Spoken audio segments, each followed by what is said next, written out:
Roger. Go for deploy.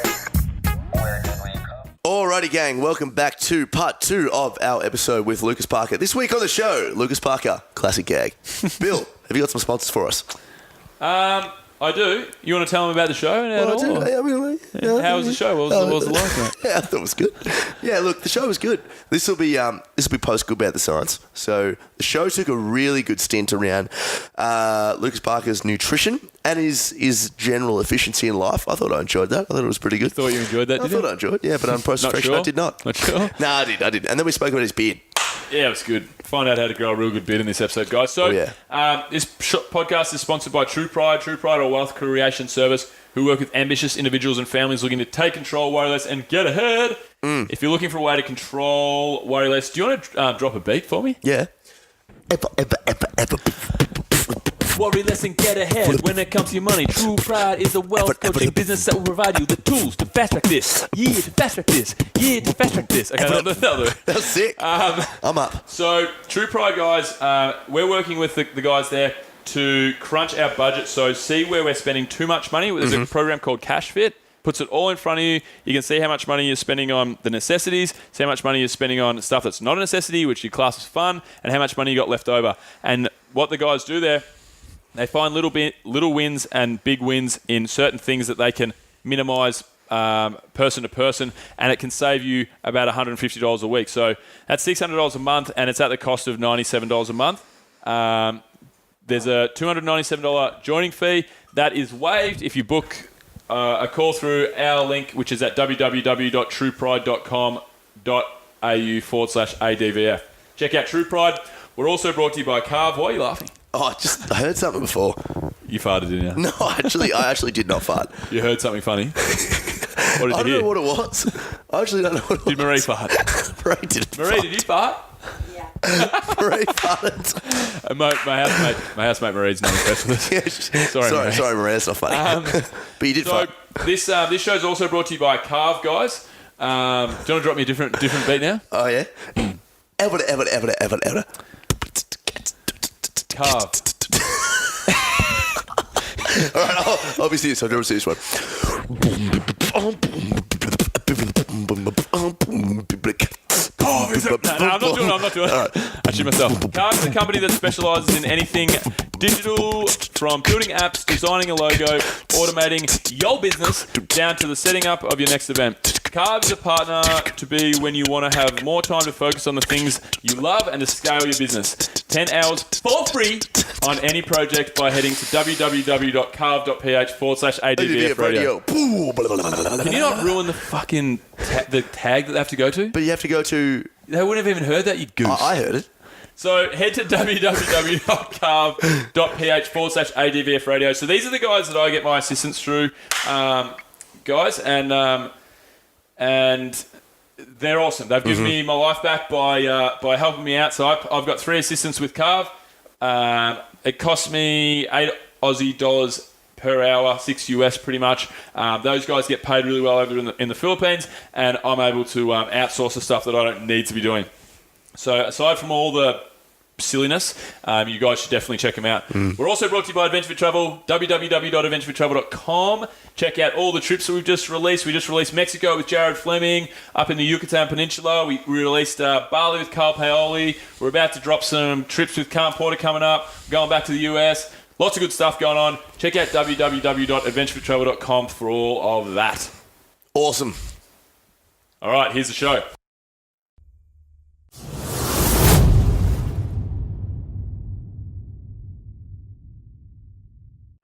Cool. Well, let's kick back into a little bit more training-wise stuff after a couple of quality tangents there. So, Lucas, when you're going through your training period, let's actually... we kind of touched on it earlier, but when you're going through, say, open, regionals, games, let's start with when you go back to training now. Right. What will your days and weeks look like? I haven't quite decided on that, to be honest. I think what I need is a bit more of a aerobic base, aerobic development. So that's going to be happening hopefully every day. Something sort of gently aerobic, heart rate between sort of 130 and 150 for accumulating amounts of time. But then I also still need to be working on some of my other weaknesses and sports-specific movements. So a lot of maybe small, more consistent doses of like upper body muscular endurance stuff. So basically like, gymnastic cycling, but like getting into bigger sets of, chest to bar pull-ups, toes to bar, handstand push-ups, things that when they come up in workouts, they can really hold you back if you have to stand around resting. Yeah. I think to a lesser extent, like barbell cycling stuff, sure, you can lose time there, but you can kind of get into a decent rhythm of like doing a rep, dropping the bar, doing a rep, dropping the bar, and kind of get through a workout. But like if your triceps fry out or your grip dies on a gymnastics component, then that's a big setback. So I think, everyone needs a little bit more of that, but I think I do as well, especially if I want to do well in the open. It's very vanilla CrossFit usually, the CrossFit Open. So making sure that I'm preparing and armoring myself well for performance in that domain is something I've never really done before. I've always kind of written off the CrossFit Open as like, oh yeah, I'll make it through, whatever, blah, blah, blah. And to some extent that's smart, because if you think you're a games athlete, you need to be training for the games. But at the same time, with trying to get in a bit of a better mental situation this year, I think maybe doing quite well in the Open, training for the Open, succeeding in the Open can be another victory that I've never really pursued or had in the past. And that could be a great way to sort of start my season is doing well in the Open. And at the same time, by training, preparing for that, that's not going to require or involve as much like crazy volume. So I think for the next probably 2 or 3 months, at least, my volume is going to be a little bit lower. I'm going to really try and get some quality intensity in and hope that helps to sort of fend off any chronic injuries that I've sort of been dealing with for the past couple seasons. So I'd really like to roll into this season like feeling super healthy, strong, fit. I want to feel really good rolling into this season, and then push through regionals and push through the games and peak at the right times. So, what do you do to keep your body up and running? I mean, I think I'm kind of known for, my extensive warm-ups and prehab routines and stuff, and that all kind of comes out of necessity. So there's various sort of scapular positioning stuff that I do, some various sort of contract relax stuff I do to deal with a particular like knee or hip or back issue, whatever it may be. So my injury prevention stuff usually happens sort of in the front end of my session, with the goal being to get myself feeling as good as possibly can, and so that the movements I do in my workout are as close to perfect as possible, so that they are a benefit to my body, right? Like if you look at some athletes, their form is pretty terrible, and sure, their performances are good, their scores are good, they do well in the workout, but what happened to their body within that performance was a step back. Yeah. You know what I'm saying? So,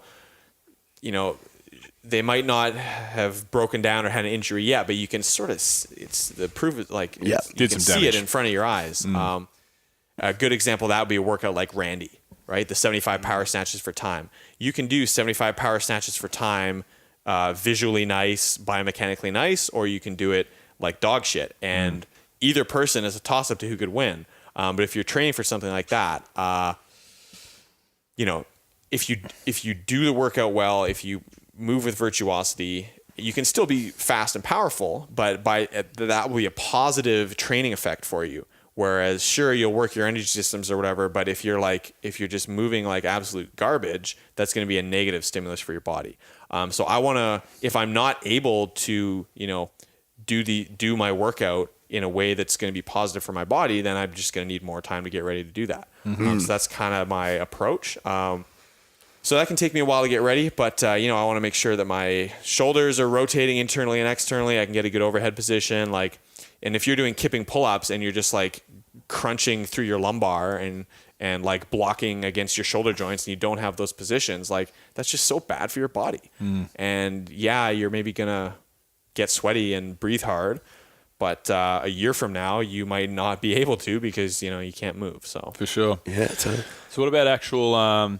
So that's kind of sport specific when you're actually competing and doing your WODs. What about like, do you use float tanks or cryo chambers or massages, or what are your go-tos there, if any? Yeah, I mean, I love talking about recovery stuff. We could probably do a whole podcast on that, to be honest. But Next time. Yeah, we'll come visit you in Victoria. Definitely. Stay at your parents' you house. guys- yeah, exactly. Well, they have a guest house out back, but so periodization is something that's typically applied to programming. But in some of the lectures I give, I talk about how you can also sort of periodize your nutrition as well as periodize your recovery. In terms of periodized recovery, it's pretty simple in that, like, generally sort of in the off season is less, and during the season approaching competition is more. The reason being, like, recovery is good, but some of the modalities that people use to recover are essentially taking that job or taking that load, that system load, away from the body.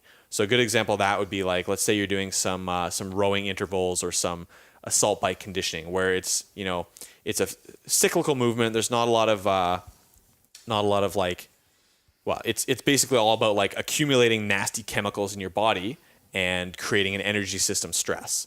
Right? It doesn't require a lot of skill. It's all about the energy system. And the point of that is to accumulate all these nasty byproducts and stress your aerobic system or your lactate system or whatever you want to do. And then the point of that training is to have your body deal with that. And if you're, let's say, doing one of these sessions and then right away you go get a massage or throw on your compression pants or get on your electro stim or flush it out somehow, you're kind of taking that load, taking that responsibility away from your body. And that's part of the training. You want your body to be able to deal with those byproducts, get rid of or metabolize those byproducts by itself. So that's kind of part of the training. And it makes you feel worse, and it's very challenging. So that's sort of more of an off-season thing. Whereas, let's say before competition or leading into competition, you want to be spending as much time as you can at race pace. So you want to be short and sharp, fast and fresh. And it's less about teaching your body to deal with that stuff as it is about getting all that garbage out of your system so that you can spend more time at race pace. So that's a very different approach. So yeah, long story short, I do a number of things, but it varies through the year. But I definitely when I was in university, I did a little project on sort of hydrotherapy stuff, and through some of my own just personal experimentation, like out in the ocean and hot tub and stuff like that, I've sort of come to the conclusion that I'm not a huge fan of ice baths, because the whole idea behind recovery, like, sure, a lot of it is biochemical in terms of, like, lactic acid and blood flow and things like that, but some of it is neurological in terms of your sympathetic versus parasympathetic nervous system. So for people who need a quick refresh, like, sympathetic nervous system is like fight or flight, right? It's about firing up your killing muscles and all that sort of stuff. It's like your adrenal glands and yeah, things like all those various hormones getting going. Whereas sort of Killing muscles, I like it. parasympathetic is sort of your rest and digest. So basically the exact opposite of that, like redirecting blood flow to the internal organs, having lower cortisol levels, things like that. So if you jump in an ice bath and it's cold as shit and you're freaking out and tensing up and you're nervous and everyone's like, oh, ice baths, like, oh yeah, like that's a noxious stimulus to the body. It's sure, it causes vasoconstriction, which can, like, flush blood out of the extremities, but it's, at the end of the day, it's going to cause spikes in epinephrine, norepinephrine. It's a sympathetic stimulus. So I'm more of a fan of, like, cool water or lukewarm water, submersion. So float tank stuff is great. And I could go on and on about, like, the physics of it, but basically, like, being in vertical submersion, I think, is more important than any temperature or anything like that, because when you're standing upright in water, let's say like waist deep or chest deep or neck deep, you get there's more water weighing on you down low and there's less water weighing on you up high. So what it creates is a toothpaste tube squeezing effect. And it's basically like a perfectly form-fitted, perfectly regulated compression suit. So that's kind of my go-to for recovery. So whenever I'm in a competition, whether it's regionals or games or whatever, like if I can between events, I'll try and go out and get into a pool basically and stand around, walk around. If the pool's big enough, you can walk around like chest deep, neck deep. So you're a little bit, it's like, quote unquote active recovery, as well as getting that sort of good compression effect. So that's kind of my big secret. That's not so secret now, I guess. That Now I think there is kind of the 6 CrossFitters in Australia that will know your secrets. there you go. Yeah. Do you know what's really interesting? Do you know Wim Hof?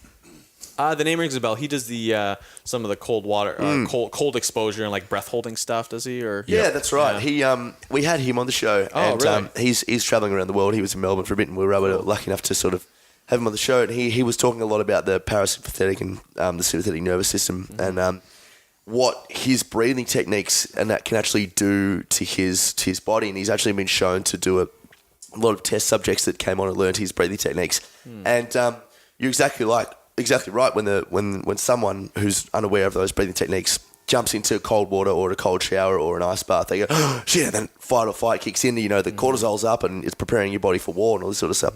But he's shown with his breathing techniques to actually, so he himself has a world record of being ice submerged for 80 minutes or something and actually raising his core temperature 4 degrees Celsius based on his breathing techniques. So clearly, not only was his body not in that fight or flight mode, but it was actually almost in the rest and digest system. So it's really interesting how that sort of stuff can work so well for someone and yet not so well for someone else. I myself have used to be right off cold showers and super cold and all that sort of stuff. And now I use it every morning. I'm in a cold shower I'm up to 7 minutes now. Interesting. Every morning, freezing cold. And I use it for a meditative response as opposed to a physical recovery response. But do you do, to some of your recovery, does that tie into the sort of mindfulness stuff? I really want to pick your brain about that meditation aspect. Definitely. So I've always been someone that's like not, I don't know. I need something to like something tangible to chew on, some details, some facts, some science, whatever.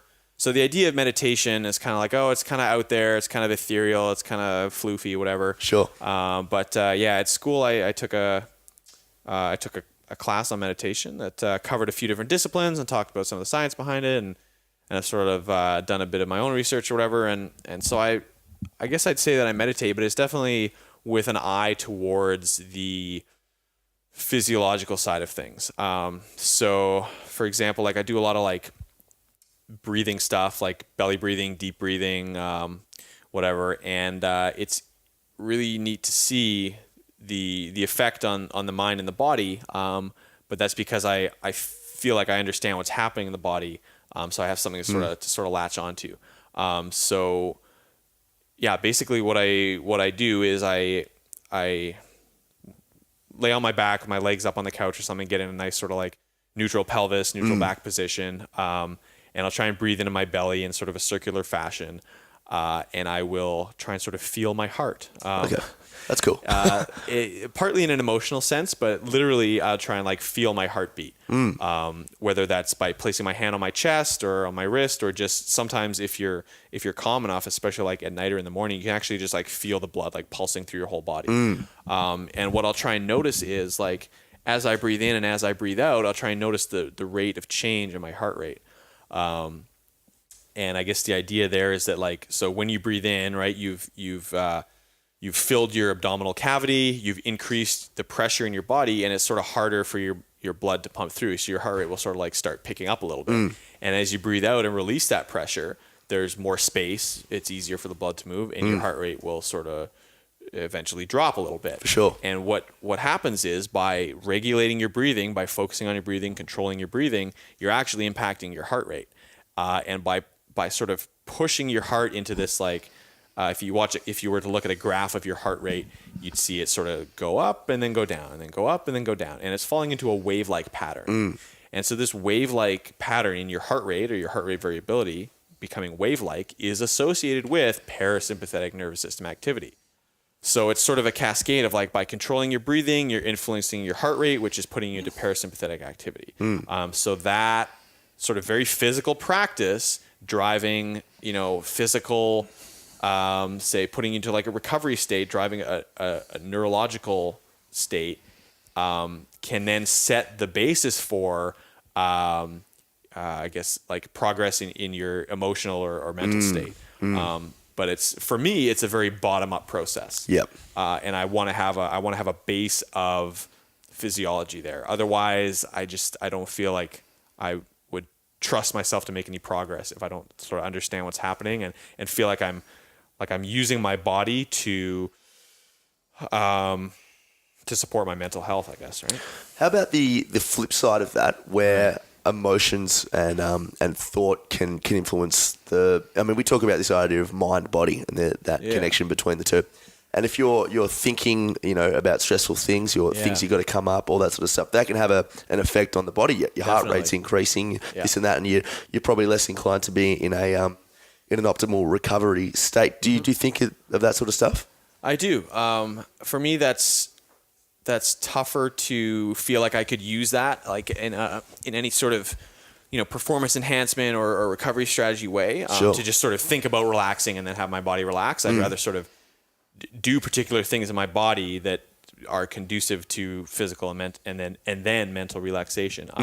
But yeah, a good example of that would be like, I'll be riding the assault bike, and let's say I'm holding a particular like wattage or speed. So I know I can see that my work output is exactly the same.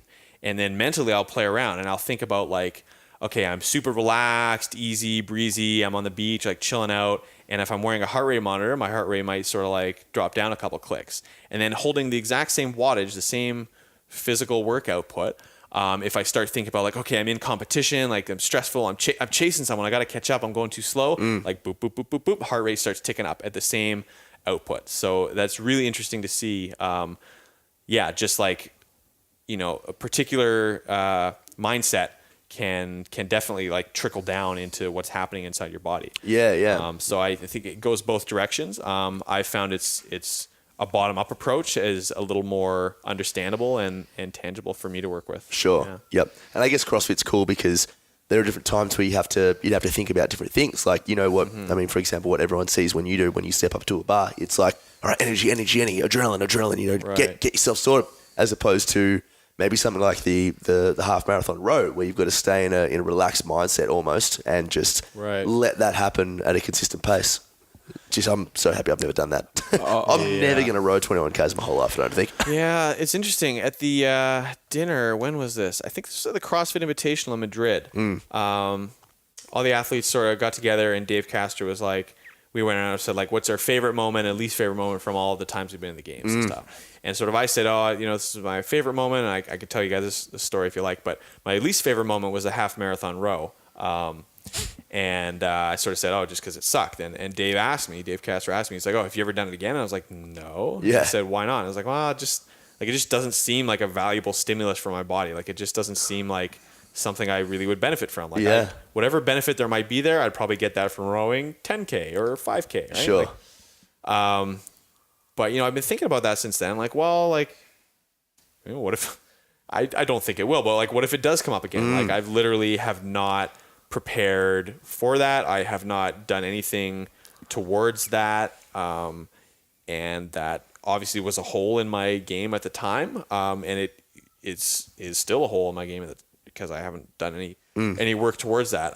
So I was thinking about maybe setting aside like maybe one day every year. Like, I know, like, I think Sam Briggs does either on New Year's Day or Christmas Day. I think she does like a half marathon row or a full marathon row every year. I don't even know. Six times on New Year's Day, 6 times on Christmas Day, and then 3 times a day throughout the rest of the year. Yeah, that's right. She probably rows about 40,000 Ks a day. So yeah, there's maybe something to that. Like, there's nothing magical about 21 kilometers, and there's probably something like bad about rowing for 21 kilometers in a row in terms of like your repeated cycles of lumbar flexion, extension, all that sort of stuff. But having, some sort of just like ridiculous thing like that is coming every 6 months or whatever, that keeps you sort of preparing a little bit for that. That's maybe something that I need to do. And maybe like the mental aspect as well, Exactly, of just, practicing that, I'm going to have to put myself through an absolute slog here. Of for sure you'd grow from that. Yeah, because like physically, I don't think there's anything good about that at all. But mentally, it might actually be quite valuable. Because you look at a WOD with a much shorter time duration, just go, this is a joke.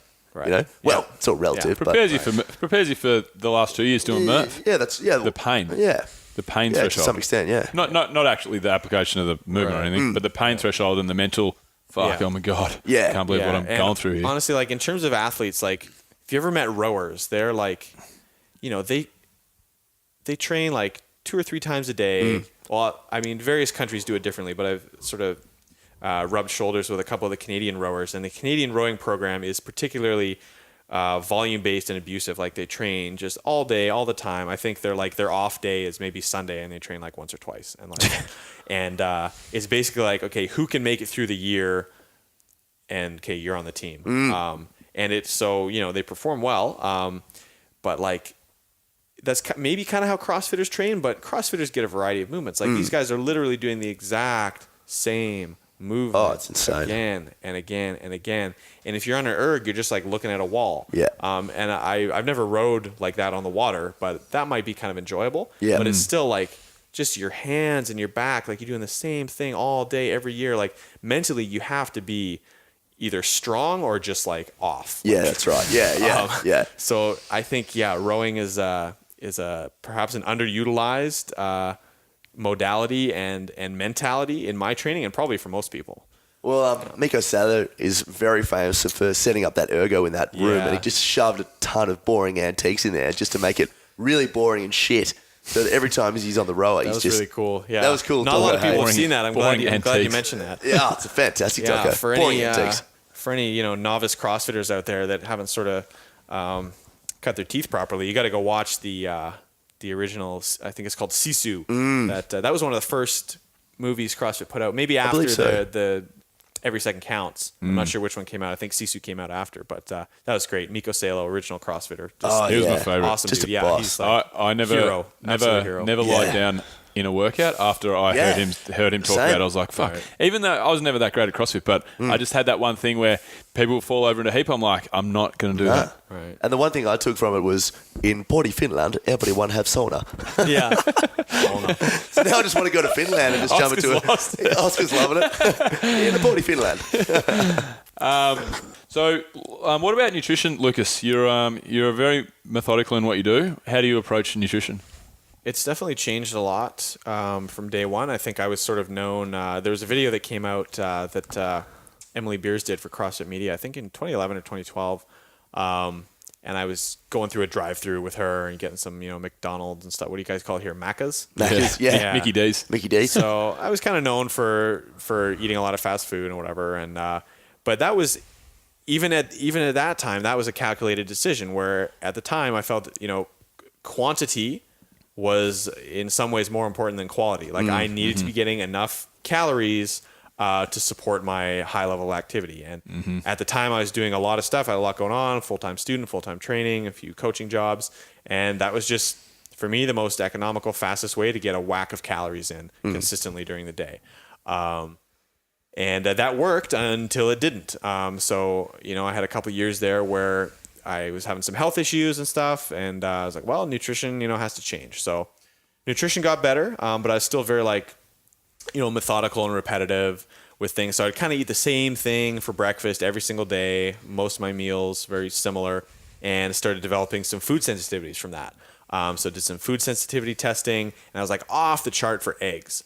So I've been off eggs for a couple of years because I was eating, for probably a few years in a row, like 6 eggs a day, like every single day, all the hurts, time. man. That And sucks. so eventually you're gonna, that's probably not a natural thing for the body to experience, right? Like it's a pretty easy, throwaway phrase to say, oh, variety is important. Like make sure you have variety, but it really is important. Like daily variety, meal to meal variety, seasonal variety. These are all things that like you could actually take, you could go down a huge rabbit hole of like periodizing, what types of fruits and vegetables and carbohydrates you're eating throughout the year and day to day and session to session. So I'm not that obsessive about it yet, but I'm definitely trying to these days include more variety, attend to my food sensitivities, and then stay away from things that make me feel yucky. So, gluten-free is kind of a lame thing to say these days. It's kind of overdone for a lot of people, but I definitely notice like if I'm eating more, say bread or pasta or whatever, or any of it, to be honest, I get kind of bloated. I feel kind of dumb. I get like itchy. and also same with like sugar and stuff like that. So I felt like that when I did. I started a meal service where you order your meals for the week and whatever, nice. and they had a lot of really high calorically dense kind of rices and pastas and stuff. It was either sweet potato rice or pasta with every meal, basically. And I've never eaten much in the way of rices and pastas. And when I did, I literally felt, and I don't know whether it was because I'd heard it spoken about before or whatever, but I felt like I was probably 15% dumber day to day. That's and interesting. I don't like this. And I just got rid of it straight away. I'm like, this feels fucking gross. And I felt heavy and claggy. Felt like my insides were clagged up. Claggy. With super glue, flag glue. Yeah. Now, on the flip side of that, if I'm doing CrossFit is a high volume and high intensity sport, and that's fueled by carbohydrates. So there's a lot. I don't know if any games athletes are like truly paleo.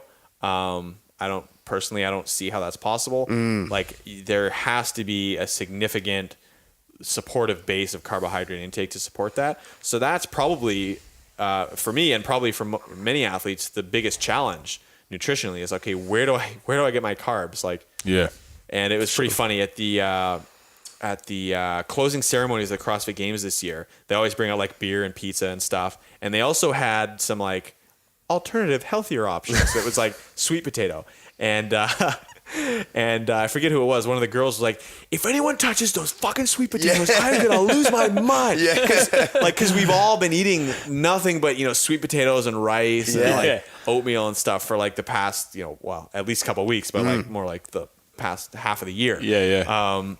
So like I wouldn't say I quite eat paleo. In some ways, I'm more restricted than paleo because I'm avoiding eggs and like tomatoes and a few things like that. But then I'm more inclusive in that I include like a lot of rice, and I try. So I like oatmeal, but I try and find like gluten free or processed in a anti gluten facility, just to sort of throw that in there if I can. And I guess it's a lot of chopping and changing and figuring out what works for you at the time and all that sort of stuff. I know for me, like my diet's changed a ton, and it probably will continue to change. That's the thing. Yeah, for nutrition, for programming, whatever. Like that's all dynamic. It's not static. Like you find something that works and you roll with it for however long, a month, a year, whatever. But eventually, like you're going to be a different athlete. You're going to be a different organism. Your cells recycle, lifestyle changes, whatever, and what worked for you last year might not be what works for you now. And I see that like in my warm-up routines, right? Like I look back on what I was doing like a few years ago, and it's totally different from what I'm doing now. But I can't imagine, like right now, what I'm doing, like it works for me. Like I need to be doing this. If I don't do this, I'm not going to be able to train. But I can't even imagine like a year from now what I'm going to be doing. Hopefully less, because I don't have any more time to add any more things to my preparation. So hopefully I'll spend 4 hours on a massage ball and I'll all right, Tommy, should we throw to some 6 from 6? Should we get Lucas out of here? We're all getting a bit uncomfy on this couch here. We're all moving spots. I'm stretching out the hip flex. We're both stretching out the hip flexors at the moment, aren't we? Are you stretching your internal rotators? A little bit. Yeah, I like to sort of drop the hip in a little bit, get a nice little crunch in the inside of the hip. Yeah. You got a bit of couch stretch going on. Got Big a good shout out to couch K-Star here. And I'm just Bill's just slack as slouching. fuck. Bill's slack and bloated because he just had a pizza and I'm doing the bin stretch. yeah, you're doing the bin stretch. Lucas, so we'll get you out of here. I've learned about 12 things in the last 45 minutes, I think. Sure. This last part's been really like, wow. One thing I really wanted to mention though, I'll save that for one of my questions. Okay. So, Lucas, we normally wrap up with 6 from 6, 3 questions from me, 3 questions from Tommy. My questions, first one is your favourite travel destination, place you've been, can be a small town, can be a continent, can be a country. I hope this doesn't hurt your feelings, but New Zealand. Oh! I'm sorry. Kill me. I know. Well, we're done with the show, guys, and we'll. No, there's some things that just stick with you. And I drove from Wellington to Auckland, and along the way I stopped in Tauranga. And it was interesting, like, it's a small island, but in the way that from driving across Canada, you start in like, the coastal rugged mountains, Rocky Mountains, you go through just the flat, nothing prairies, farmland, and, you end up in a a much different sort of lake style sort of thing through like Ottawa and like near Toronto and all that. Like driving from New Zealand, like hour to hour, it would change. Like Wellington was like kind of rocky coastal. It looked very similar to Victoria, BC, kind of like West Coasty. And then just a couple hours north, it was like flat farmland, like prairies almost. And then a couple hours above that, like there were like palm trees. And I was like in this like tropical like palm tree. I was like, what the hell? I'm like traveling through time. And there's just, it was, what was it called? Mount Maunganui. Mount Maunganui, yeah. Maunganui. So I sort of got up early to go hike up it and watch the sunrise. And it was just, one of the probably most beautiful experiences of my life. It was just, really touching. I hope that it sticks with me for a long time because it was quite nice. New Zealand's our first 2 adventure trips was to New Zealand. Awesome. I can't speak more highly of the country. Yeah. And it's always the South Island that gets the rap because it's got the Queenstown, it's got the glaciers. I haven't actually been there, so that's on my list. It's awesome. It's straight out of Lord of the Rings, the big, huge Rocky Mountains but the North Island is spectacular. Mount Maunganui, Tongariro Alpine Crossing in the middle there. It's they say it's the world's best one-day hike. Up further north, it's tropical. Like it's fucking crazy. But cool. So next question is similar vein, but a place you haven't been. Dream destination can be anywhere. Oh man. Let's say like Tokyo, Japan, maybe.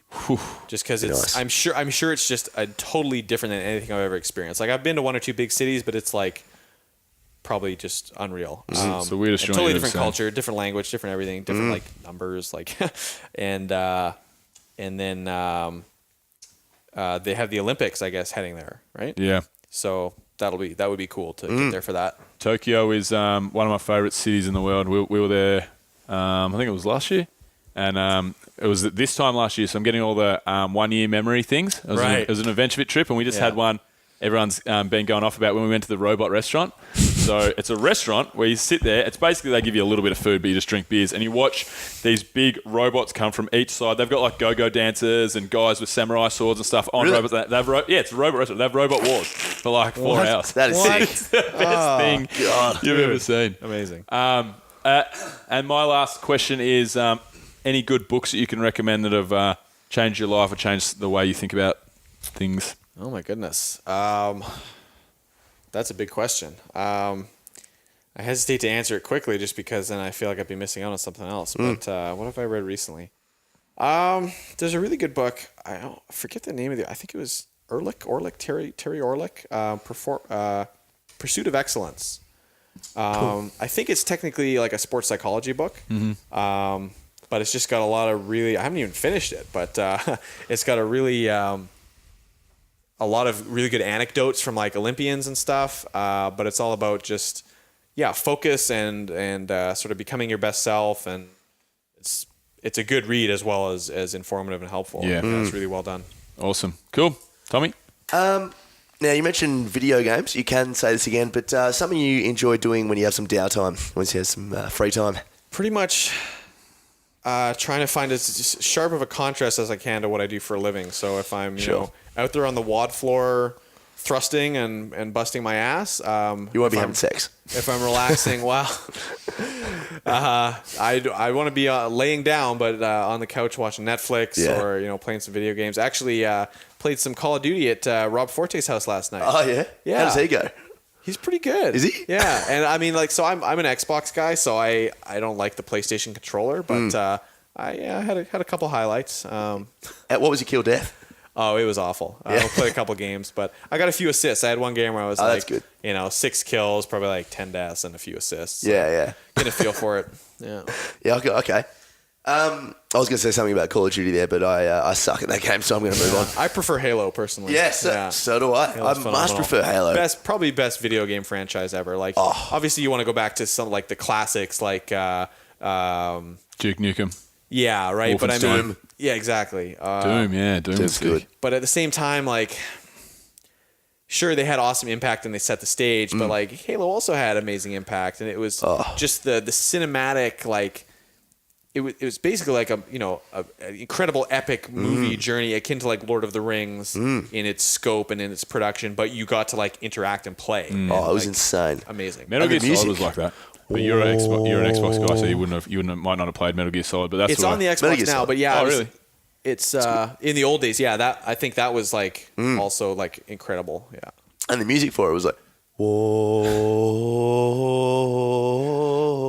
It just gets you up and about. That's quite good, actually. Like it was yeah. just, I'm a little excited now. You know? Another game with really good music was Morrowind. And the whole like Elder Scrolls series. They got really good music and just mind blowing like scope of world and activity that you can participate in. Yeah, Morrowind was sick, but this is probably going to be like a very geeky thing to say. But like whenever I'd play Morrowind, I would just kill everyone in their houses and just get over encumbered because I take all their shit.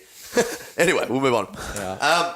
Now, big role model growing up, biggest inspiration, someone you look up to. Oh man. ZZ Top?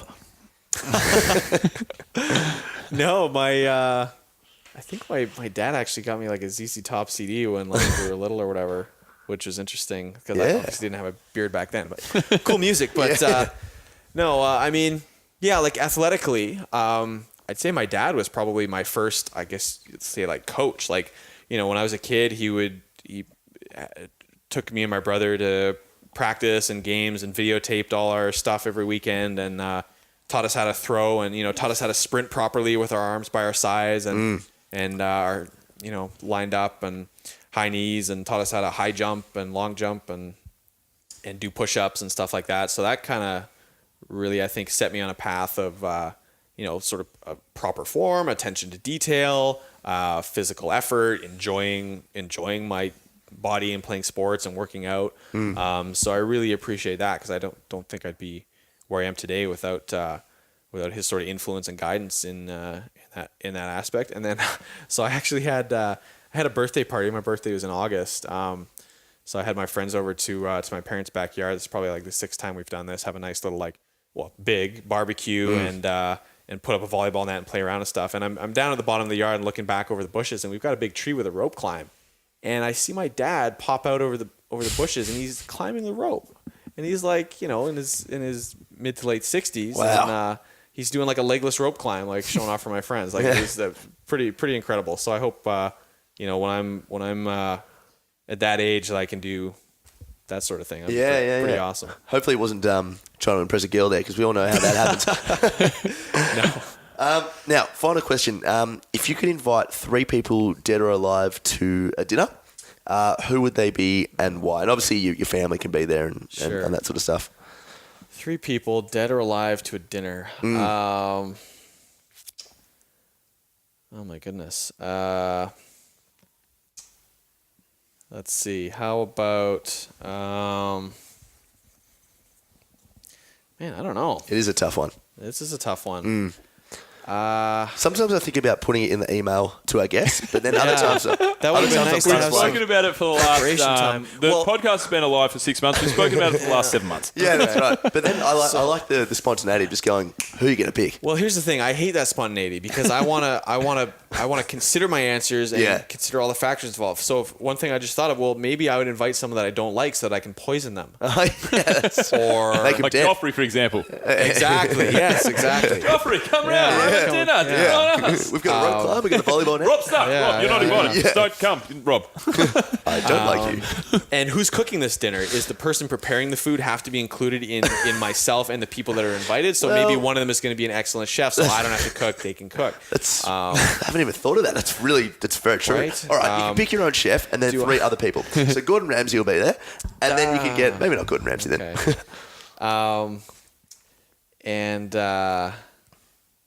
Yeah, I don't know. So You want to know who our most popular guest has why been? don't you guys tell me? You want to know who our most popular guest has been?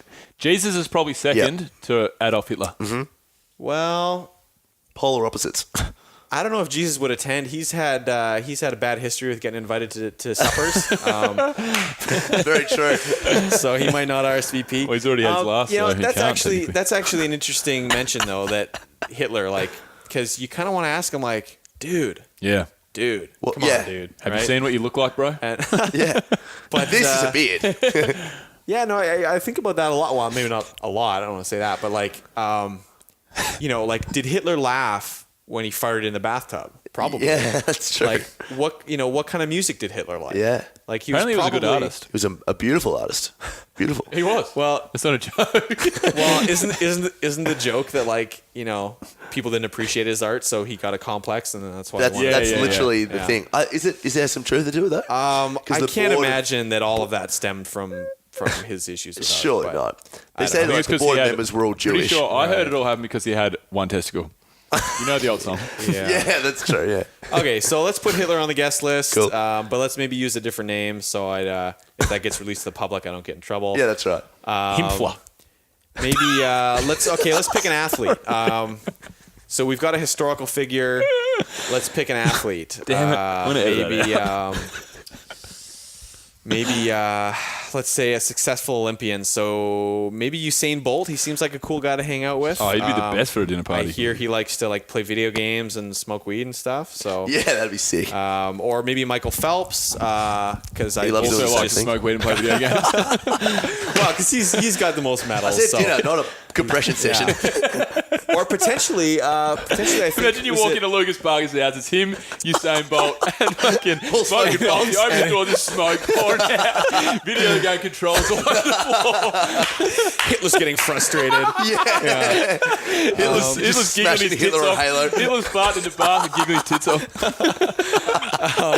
Oh shit. Another option for an athlete would maybe be I hope I'm getting the name right. I think it's Clara Hughes. She's Olympic winter and summer Olympic medalist. Wow. Which is awesome. pretty unique. So that'd be a cool perspective to have. I think it's Clara Hughes.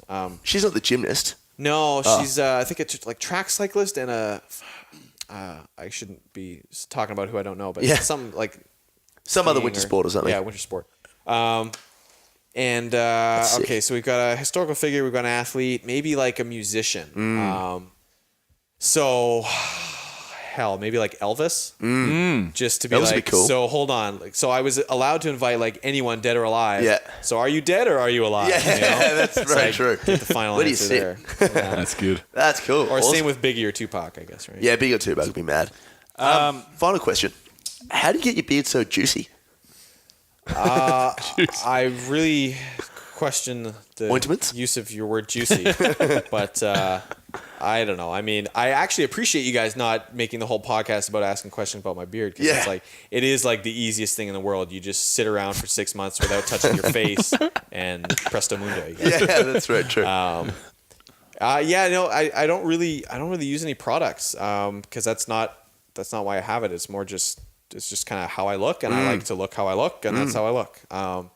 So obviously I shower and shampoo it like once or twice a month. You mean you shower regularly and you shampoo it once or twice a month? Sure, let's go with that. Okay.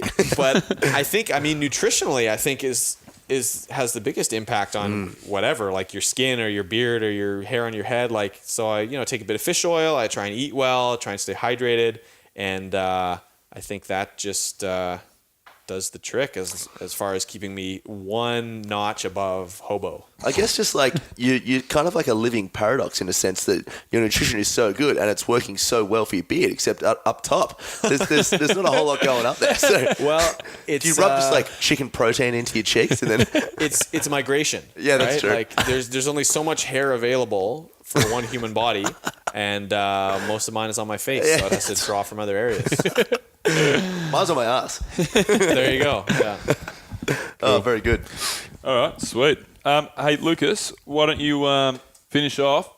Where can they find you, man? And obviously, and then you want to plug first, and then where can they find you? Jeez Louise, what do I want to plug here? I got a lot going on. Obviously, I'm here in So- Melbourne. We're recording right now. This will go out on Monday now, Okay. so you can pump up the next week's Sounds good. stuff, but it won't be out before. Well, the one that's dropped. retroactively, I'll say I'm assuming I had a great time here in Melbourne.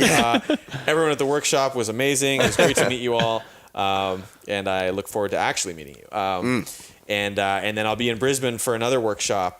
This is midweek. This is Wednesday and Thursday at CrossFit Torian.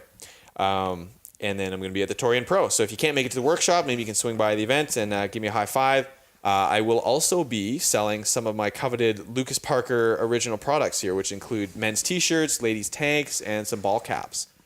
Sick. So this is, in my opinion, a great opportunity to save on shipping. So instead of having to send this product from Canada to Australia, I've basically brought it here, hand delivered them myself. So if you want to pick something up, now's the time. And then you can find me all over the internet. If I'm not being memed by someone else, I'm trying to put my own content out there.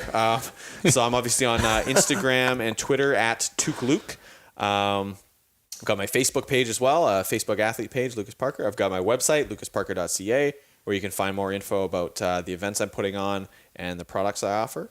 And other than that, just don't be shy. I think a lot of people assume that because I have I guess like a website and like social media that has a decent following, that I'm kind of like not behind that or not on that. But like that's me. I read the comments. I go and like other people's stuff. So if you have any questions or whatever, hit me up on there and don't be a stranger. Awesome. Well, man, it's been an absolute pleasure. Loved it. It's good fun. Pleasure was all mine. I hope the tribute sort of paid off in the end there with the That guitar. was great. I'm gonna. Do you have like a SoundCloud or something where I can go like see your other ones? I will set one up now. Yeah, it's probably going to be just We're look releasing up, an album next week. Yeah. that's Are you right. on iTunes? I'm on SoundCloud under Big Papa 696969. So if you just look Okay. me up there, I'll 369s. 369s. 369s. Good event. Good. All right, Lucas. Thanks so much for coming on the show. And you, fellas. that's a wrap. Alrighty, gang, that was the show. I hope you enjoyed it. Lucas Parker was a really, really sick dude to hang out with. We had him for 2.5 hours here, which is really lucky because he's only in Melbourne for a little bit of a short time, but we are definitely going to hang out with the great man, the bearded wonder, the 8th bearded wonder of the world. Hopefully we can get up to Canada and northern parts of the US. So he's a Heath legend, a real Heath legend. He's a real leg end. A leg-ironed. Yep. So if you like the show, guys, make sure you subscribe. Help us grow the show, get bigger guests, and be able to bring you better quality stuff. So subscribe. Also, tell your friends about our show. That'll be great.